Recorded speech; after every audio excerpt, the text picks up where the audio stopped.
Usa ka Evangeline Cañete ang makapamatuod nga siya naulian ug ang iyang bana nga si Amado miubusad ang blood sugar count. So kadyod pag-apply sa kumbana sir or ako sa iya ha, nakuan yun nga nagyud say ka usaban Taas di ang sugar sa mga asawa sa 11.7. Kagon?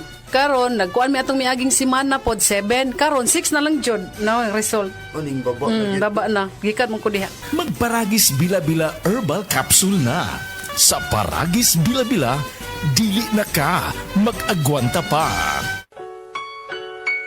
Paminawa ang tulumanon. Sensorily Ate Arlene. Matag alas 9 sa gabi hangtod alas 10. Dinhi lamang sa DYHP Cebu City.